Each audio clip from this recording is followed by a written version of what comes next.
If sexual diversity is natural, how can it be threatening? Why does it incite such hatred? In 1996, psychologists from the University of Georgia devised an experiment to test something that had long been suspected but never confirmed.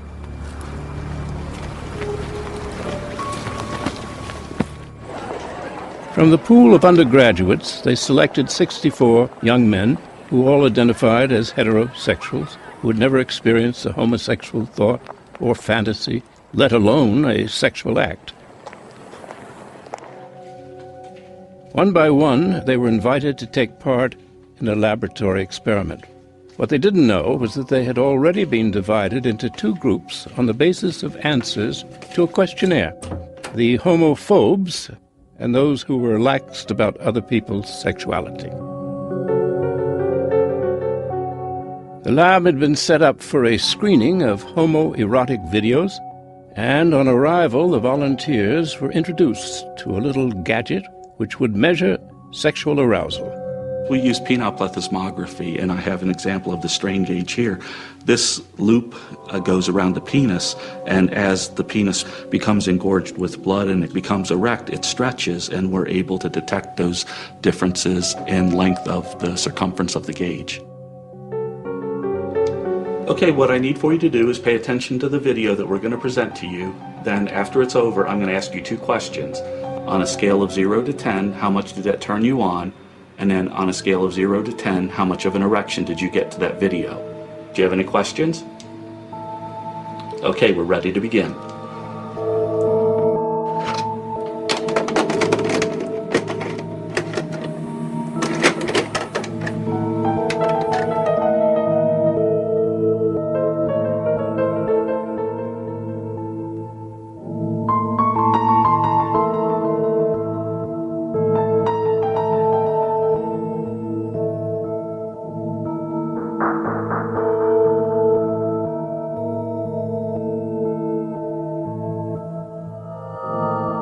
A significant proportion of the homophobic men demonstrated what we call significant levels of arousal, more than 12 millimeters of mercury increase on the strain gauge to the male homosexual video.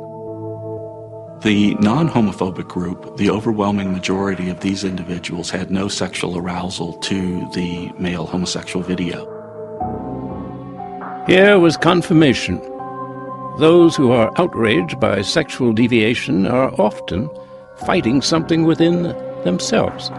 In this particular experiment, the extent of the denial was further underlined by answers given to the question, "How much did that video turn you on?"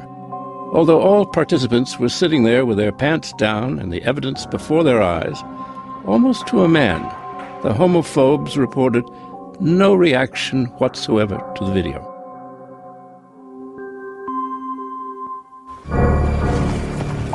Denial and self-deception were themes of the trial of Gwen's killers.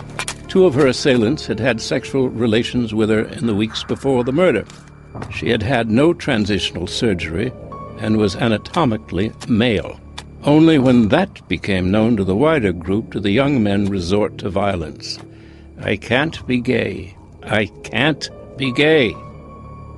What is it that induces extreme violence to the point of killing someone, against people who are transgender or who are gay?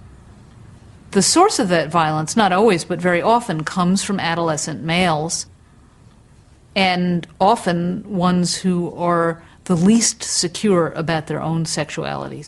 People who are comfortable with their own sexuality are not threatened by people of a distinct orientation or distinct practices. Why should you be threatened?